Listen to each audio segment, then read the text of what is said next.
See You in Queens is a Modern Spaces production. I'm Rebekah, marketing manager for Modern Spaces and producer for this show.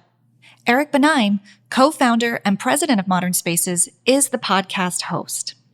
Please note that while we welcome and invite all guests into our studio, their views do not necessarily reflect that of our own company. While content will not be explicit in nature, sometimes colorful language will be used. Listener discretion is advised. Halt! Take us to Queens at once. A wild rumor swept the nation this afternoon. It was vouchsafed that the New York Mets had become baseball champions of the world. 20 votes are all that separate Melinda Katz and Tiffany Caban in the Queens DA Democratic primary. Come to Queens. It's cool now. Condos in Queens. It's a great day for New York City. It's an extraordinary day for Queens.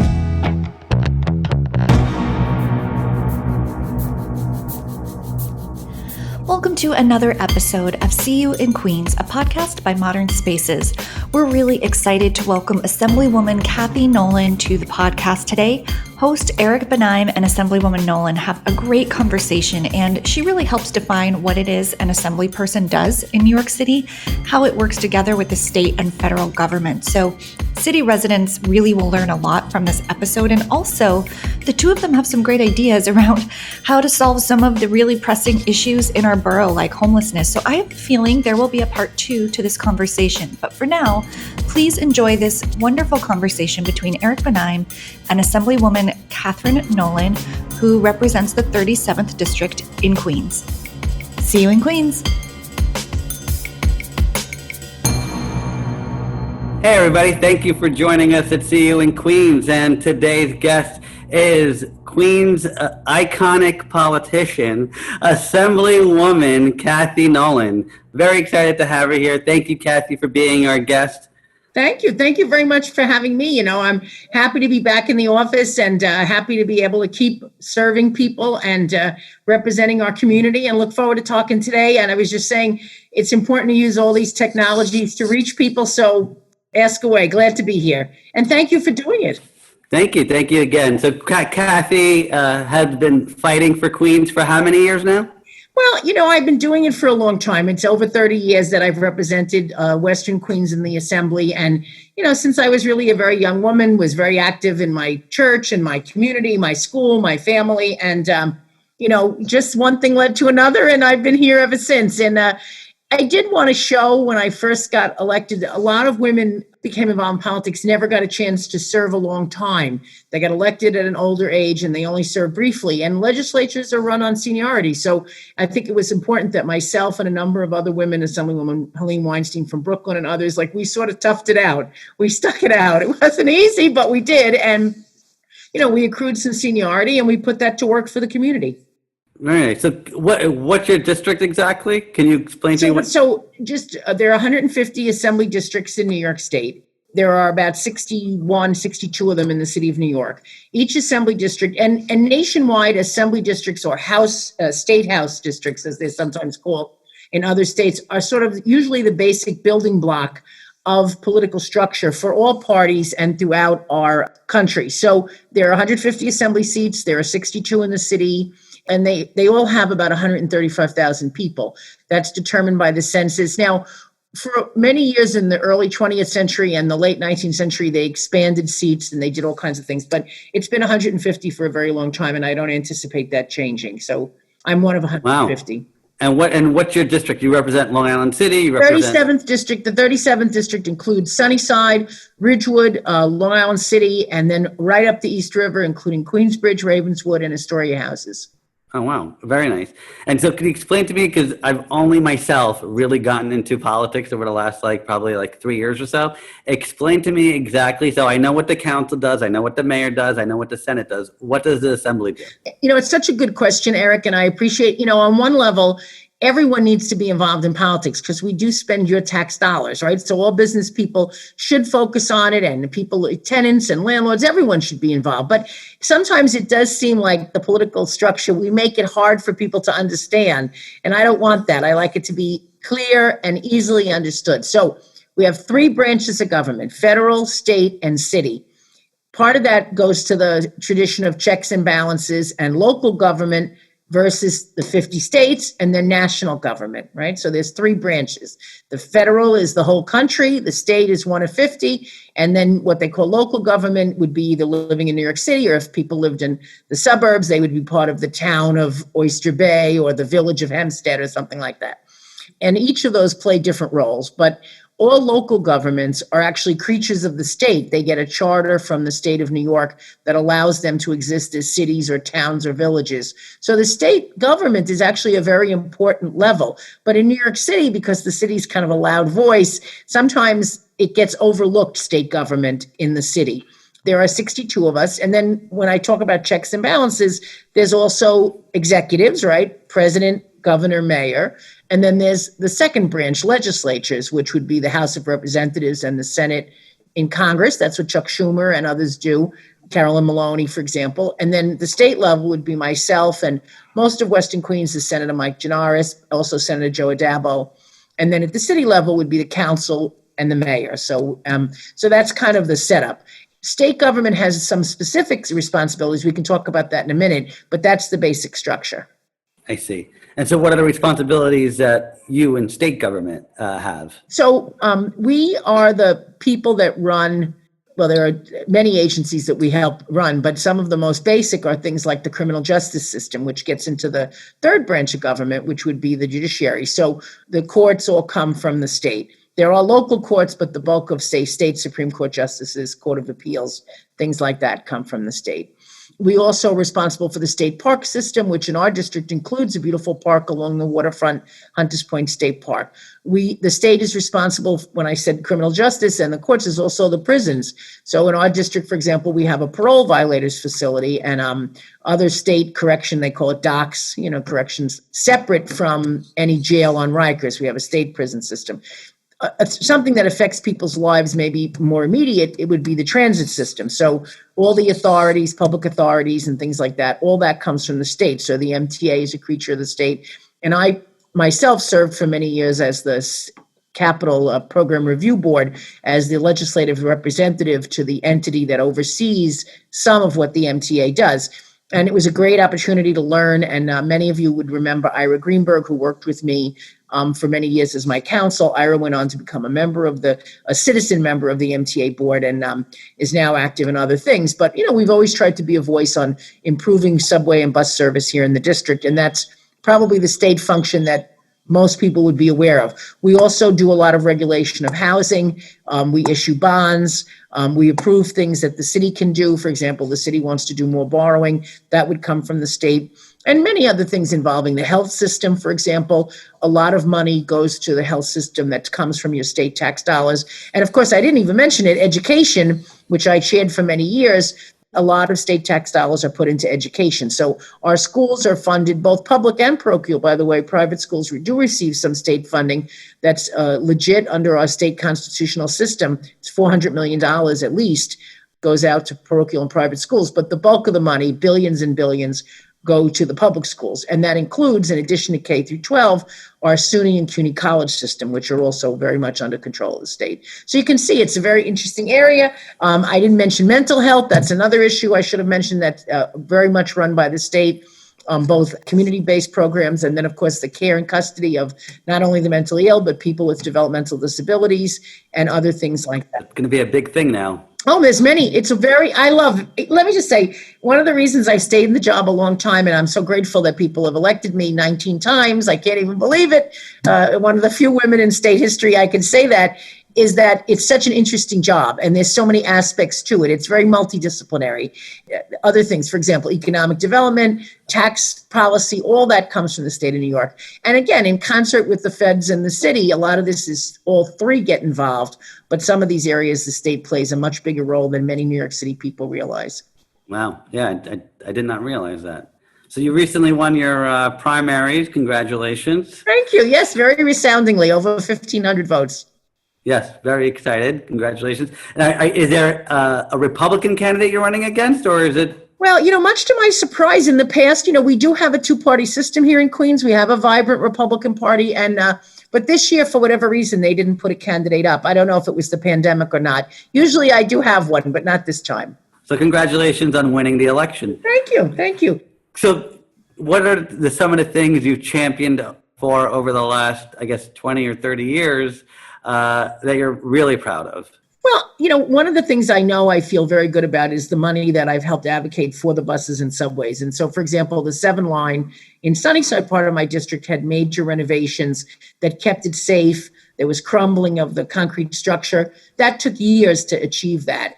And there are other sort of concrete things like that at PS 111 in Queensbridge, Long Island City area. They never had a proper cafeteria. Somehow the building was built right after the war, after World War II. It was an old building. Whatever happened, they really didn't have appropriate facilities. So that also took years to finally get the funding in place. And we could say that throughout the district. We have 2 YMCAs. We're very blessed to have one in Long Island City and one in Ridgewood. It took years to put together some of the state money to make that happen. In terms of legislation, I've probably most been associated with paid family leave. I did chair the labor committee for quite a few years, and I can tell you as a working mom, when I first became a mom, one of only, I guess there was one other woman, just one. There really were none, to be honest. Wow. And I can tell you, I just, as an aside, not pointing any fingers, but when I adopted my son and became a mom, I can't tell you how many people, not in our district, interestingly enough, but power figures in the city said, well, when are you leaving?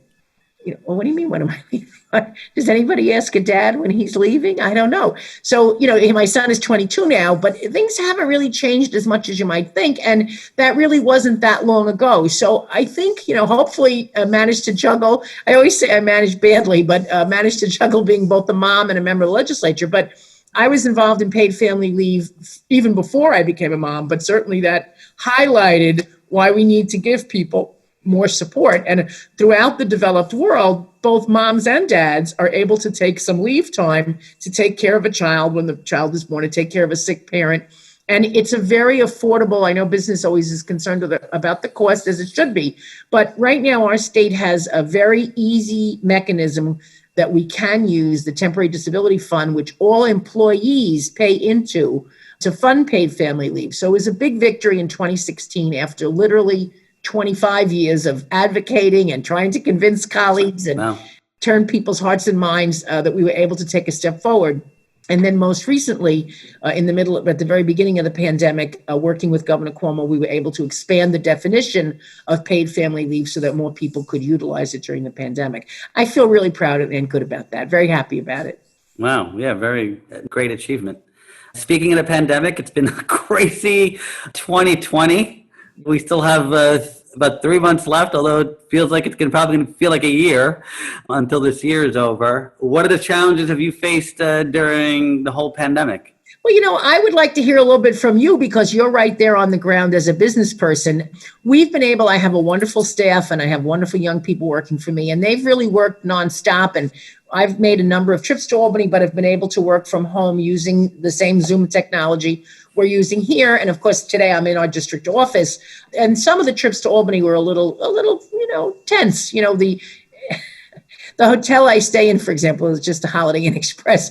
In the middle, I literally came back from session and the young people at the desk said, Miss Nolan, you have to check out by 8 a.m. because we're closing. They had that was, and it was like 1 a.m. Hotel was closing? Keep talking. So it was a late night session. So that was a little stressful, but except for that, I certainly don't feel I've had, what our first responders, my sister, I'm very proud. My sister is a nurse practitioner and has really been on the front lines. And, I come from a family of public service. My brother was a New York City detective and he's now retired, but he was in the middle of 9/11 and spent countless hours and put his own health at risk. And now I have a sister on the front line. So compared to them, I haven't had anything that stressful, but we are functioning and we were able to help hundreds of people with their unemployment insurance claims and really hundreds and hundreds of people in our district. Wow. And I feel good about that. But you tell me a little bit about how it's been to be in business during these very stressful times. Very challenging. We made a decision the week of the 13th to shut down. I had a meeting with my staff over here, and I remember telling them we're going to be closed for a week, maybe 2, but it could be 3 or 4. And then their eyes lit up with fear, basically. And it ended up being months, but we kept on fighting through. We applied for PPP. We were able to get the PPP, although not what we wanted. We were able to get PPP, so we didn't lay off anybody during that time, which was great. Thumbs up to that. Yeah, it's been really challenging, but we're fighters and we're getting through it. And now we were able to open back up on June 22nd. So we've been back to the office. I asked everybody if they feel comfortable coming back to the office. Some people said 2 or 3 days a week. Some people, they're fine coming back every day. I kind of feel like I need to get back just for sanity. Yes, no, I agree completely. Obviously none of us could have predicted it, but yes, only I will say this. My late father-in-law was a pharmacist, had a little pharmacy in Brooklyn, and he was just a little boy in 1918, just a little boy. But that made him a healthcare professional. Even at 8 or 9, he saw the impact, because all young people dying at that time too, and he knew people on his block and in Brooklyn, and he became a pharmacist partly out of interest in healthcare. And he talked to me a lot about that pandemic, and it was always so interesting to hear him talk about it. He was an original customer, for example, an early customer of Pfizer when penicillin started, and very interesting. So one thing about political life, you get to hear people's stories, even in your own family, but you get to hear people's stories. So you do learn a lot. And I think, I'm sorry to say, we should have been better prepared, because inevitably about every 100 years or so, something like this does happen. But I think our society is so complex that we kind of lost sight that we needed to make sure we had basics like professional equipment. And it was terrible at the beginning, and our people at Elmhurst. And, I do want to say how grateful I am. I want to say publicly again to the charity of people. One of my colleagues from Ithaca, New York, Assemblywoman Barbara Lifton, was able to contact a wealthy person in her district. And this woman was good enough to, I won't say her name because she wanted to keep it anonymous, but she literally donated $100,000 to the city's Health and Hospital Corporation at that time, in the middle of it at Elmhurst. So people did step up as individuals who had the means and the heart to do so. But we as a culture should have been, no question, more prepared. And I think, like anything else, as time went on from 1918, people sort of forgot. And we can't let that happen. We have to try to put systems in place at the state level, make sure that, for example, what happened with our nursing homes, however it happened, it's bad, right? We know people died in nursing homes that maybe should not have. Having said that, the elderly are very vulnerable here. So some of this is hindsight's 2020. Maybe people didn't realize, but we have to put some procedures in place, especially in what's called a congregate care facility, not just a nursing home, a home for people with developmental disabilities, et cetera. So I think the legislature is prepared to do a lot of that. We have done some of that. There's been a whole series of hearings this summer through Zoom to listen. And I know that the governor, I know, is committed to doing that. One of the things I try to do, and I guess I've had success in my career all these years as the longest serving elected official now in Western Queens, is not play the blame game. And I sometimes try to counsel younger colleagues, don't play the blame game, because to a certain extent, we're all responsible as politicians. We all have to bear some of the blame when the subways don't run on time, or if the infrastructure is allowed to deteriorate in our bridges and roads, if people are not being cared for well in a nursing home or a congregate care. So, we all have to accept that we have to do better. And I'm hoping, and I really am optimistic, that the governor, who of course I've known for so many years, we're the same age, been involved for a very long time also, is going to move forward, for example, on paid family leave. We're in discussions to see if we can we afford to do some additional expansion. The same thing here. I think you're going to see a lot more oversight of our health and hospital system so that we never have a situation that we don't have enough PPE again, the personal protective equipment. And I think you're going to see a lot of innovations that the private sector, people like you, will develop that will be something we can use at the state government level to, God forbid, prevent these kinds of terrible outbreaks, and also push forward with vaccines and other things that are going to help people. I'm always optimistic. Well, first of all, everything you just said about owning up to everything, spoken like a true leader, FYI. So thank you for that. We need more of that, actually. What are the challenges you think that Assembly and the state are going to be facing now going forward with like COVID? And yes, I have some concern. My concern, to be perfectly honest, is not like COVID doesn't control my main thinking. My main concern really, for at least Queens, is the amount of businesses that are going to go under. Like, the Queens Chamber of Commerce predicted out of the 6,000 restaurants, 3,000 of them will be shutting down. Right. So that's like a big concern. Well, I think, clearly we're going to be looking at taxes, right? We're going to be looking at revenue raisers on the very businesses that are struggling to meet payroll. So it's a problem, right? We have to try to figure out how we come up with a fair tax structure to bring in revenue to keep programs going. We absolutely have to have federal stimulus and, continue to have a second round of both unemployment insurance supplements and the PPE for businesses, the loan program and things like that. I think, it's still controversial, but I still believe I did the right thing to try and work to see the Amazon project come to fruition. I'll get hate mail after this podcast because of that, but I think we could have made it work. I don't say it's a perfect company, but even there, Virginia's a right to work state. So any ability to unionize in Virginia doesn't exist. It's in New York where businesses have thrived with all the regulations that we put on, with a pro-union town, with a lot of people, for example, the building trades and the municipal unions being strong. My own father was in CWA, was a phone guy, was a big phone company worker. It's just was a lost opportunity, not just for the development, but for working conditions for the workers. And I think that's a big piece of property. And there are others in our district that we're still going to have to look at responsible development.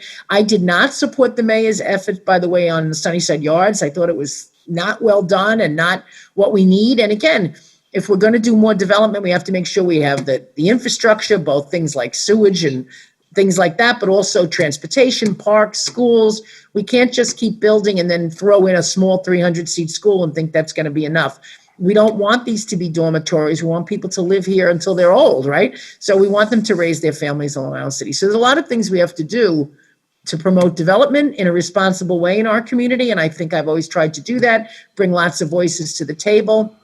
And we're also going to have to do revenue raises, but in a way that doesn't hit our business community. Now, maybe one of the things we can do is a loan program to look more at loans. And I would be interested in hearing what you and the chamber and others who are actually running businesses think is the best way to keep our state moving forward, because so often people get locked into their corners, a lot of finger pointing goes on because of things like Twitter and Facebook, and you can't do that. You have to try to move forward. And I was a great supporter of Mario Cuomo, and that was how I got involved in politics, through Geraldine Ferraro and Mario Cuomo and Saul Weprin, and some really wonderful people. Even a wonderful Republican woman, Rosemary Gunning, was a pioneering woman in our district.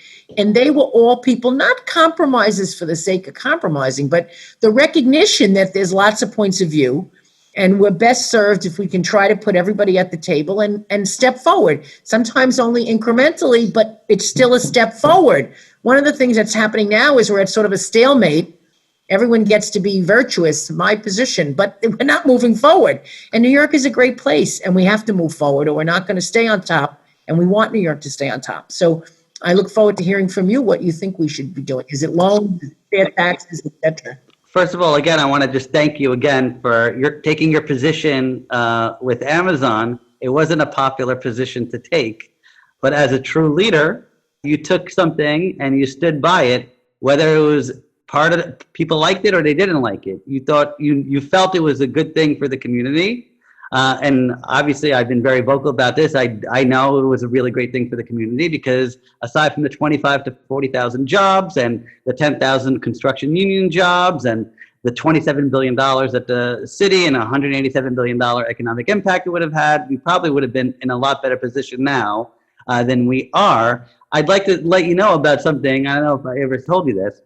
We were working on a project right before Amazon, and the project was supposed to be about 400 or 500 units. And then Amazon News came on, and it was kind of like on pause. We just, not paused, but we just stopped having meetings with the developer. And then in January, the developer reached out to us, and they were like, Eric, we want to start up the meetings again. We decided to change our plans now because of Amazon. I said, oh, okay. Like, yeah, the building is going to be half the size now.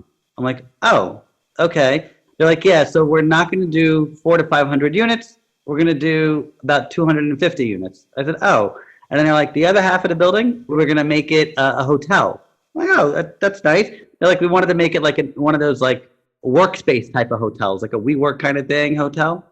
And they're like, yeah, we brought in a consultant from Seattle, came here that they had hired to do a study on the impact Amazon would have had on the hotel industry. And the report came, and from the study, it said that the impact Amazon would have had just on hotels in Long Island City. So just in Long Island City, not everywhere else in Queens, not in Brooklyn, not in Manhattan, or any other borough, just in Long Island City, Amazon being here would have created an extra 350,000 nights a year. 350,000 nights a year. So now it's an extra 1,000 nights a day. But now if you think of bigger picture, how many hotels are union? Right? How many more union jobs would that have created? No, it's one of the reasons that 32BJ and some of the other unions did come to some agreement. Look, we can't relitigate it. The ship sailed, and it wasn't a perfect project. I would have liked to have changes, but I think it is unfortunate because we are feeling that pressure right now economically, and I think that we're going to have other ideas and other approaches. One of them may be to try to do more manufacturing again. You know, we do have empty buildings that are sitting here that we used for manufacturing, and there is going to be an effort to return to American shores, things like PPE, things like some of the, things that New York was known for its garment trade in the 70s that vanished. Maybe it's time some of those jobs will be structured to come back and supported through economic development incentives and initiatives. I did carry the bill and worked very closely with the Bloomberg administration to do the IBZs, which was the industrial business zones. That was something I was very proud of and was a great accomplishment. But I have to say, we've struggled with that a little bit because it hasn't always been used to develop industrial businesses. So there may be some future there. It's sad to see the hotel industry in Long Island City is basically now just housing homeless people. But we want to be compassionate, and we are, and we welcome them. One of my issues with City Hall has been that we are not doing the kind of community advisory boards that we did at one time, where people will know what's happening, and the providers are not from Queens. They're not groups that we've ever worked with. And some of them have done a bad job, to be honest, and they've received hundreds of millions of dollars to do a bad job. So, we're working very closely with Urban Upbound, Bishop Mitchell Taylor, and some of our faith-based communities in Long Island City to do outreach, Sister Teaser and the Our Children program, which has a successful record of housing women who've come out of prison, and yet you never even hear a word. There's never a problem. So we need to get groups that know how to work with these populations in play so that things like this can go smoothly. But we don't see that from City Hall. We just see dumping of people in a hotel. So that's not what that's not what we want. And yes, of course, if things had worked out differently, we might have had a different outcome. But we got to be optimistic and move forward. And I do think an area that Long Island City can do more jobs going forward, and then that will help in real estate and other things will be environmental jobs. We've worked really hard to direct a lot of money to the Newtown Creek. We have a lot of people working on cleanup of the creek, and it is amazing to see wildlife return. And those kinds of pro-environmental jobs are very much the future. So there's a lot of future for New York. There's a tech future, certainly what's happened at Cornell on Roosevelt Island, and there's an environmental future, there's an industrial future, and of course there's got to be a commercial future with restaurants and other things. And I do think with the right state tax policy, we can manage. It's going to be a challenge, but we can manage. And we're a great state. Are there any, you mentioned programs for ex-women prisoners. Are there programs, and these are programs that employers can hire an ex-con or an ex-prisoner, and they get some kind of tax benefit? I know that there's the same benefits for people with mental disability or handicap or whatever. Are there any benefits for doing that for a homeless person? I don't know that there are, and maybe that's something it's a good idea, Eric, and something we could pursue. Can you give someone a break who needs it? Because so many people who are homeless are actually people who are working. They just rental issues, the rents went up, they couldn't manage, or they're working now, and it's a very sad situation. So I would love to explore that with you a little bit more. Maybe that's something the Queen's Chamber would want to explore a little bit more, because we need to get people into housing. We need to support the people who are working so hard.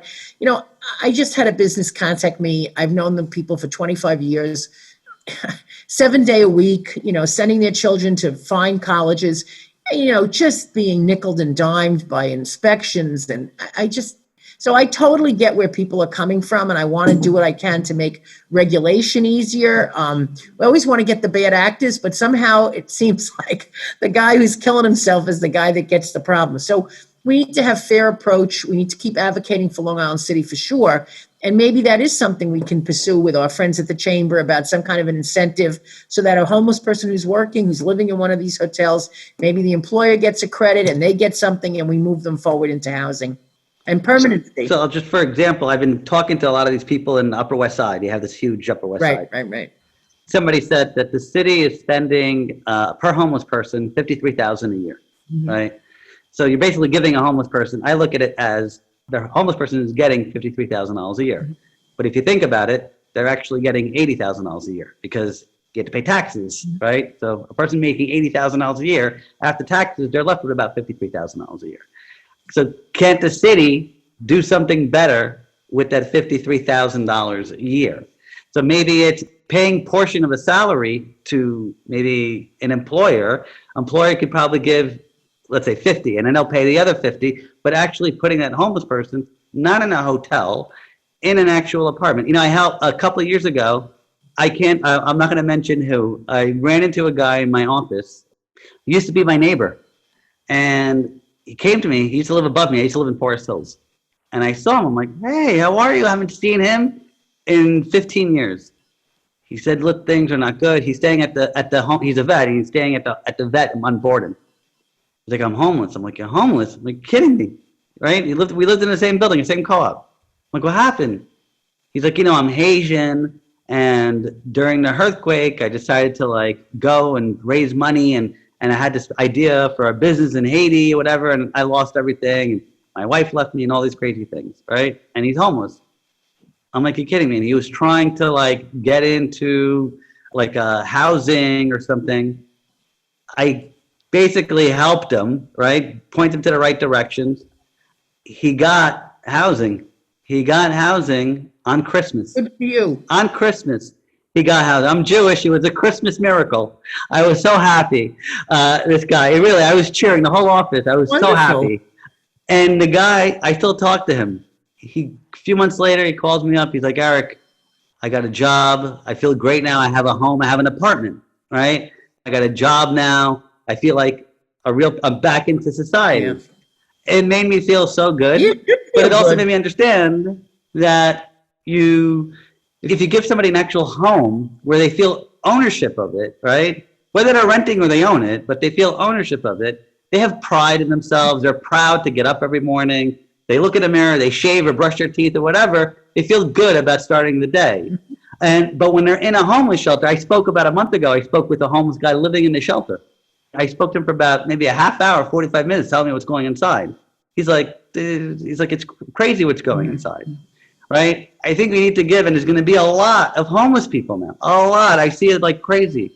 If you find opportunities, instead of just shoving them in a hotel, but you give them an opportunity to work, right? They'll feel proud of themselves, and they'll slowly get out and be able to contribute to society. You know, I would love to. I think we didn't really even talk about the state's role in housing laws, and you know, it's so complicated. But we certainly were involved in all that issue in the recent years, changing things. I would love to work with you some more on this, because I think, you know, it's very hard. I always say there's something in the abstract versus the specific, right? In the abstract, people are afraid, like, what does it mean? It's a homeless person. What's happening there? In the specific, people are very good-hearted. If you see someone that wants to help themselves and you can help them, you want to help them. So we need to sort of break it down from these giant multi-million-dollar contracts that the mayor keeps giving these groups to actually saying what's happening on the ground in Long Island City. We may not be able to help every homeless person, but we have shelters here, and we can help some of the people living in them. So, you know, let's pursue that a little bit going forward, because we have groups, like I said, that I know I've worked with, and others. We have Sunnyside Community Services and others.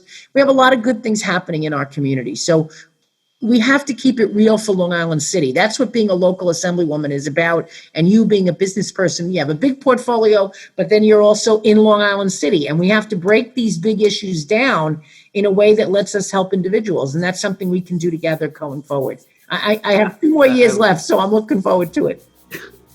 Well, we got to wrap it up. Thank you so much, Cathy. If somebody wants to reach you, is there any way to reach you? I'm easy to find on the web. I have a Facebook page as well, or you can go to the New York State Assembly, or you just look us up. But 718-784-3194 is our phone number. Old school, you phone, we pick it up and we talk to you. Okay? Thank you so much. Thank you so much for being our guest today, Assemblywoman. It was a big honor to have you here today. Pleasure. Thank you, everybody, at See You in Queens. Thank you. Thanks.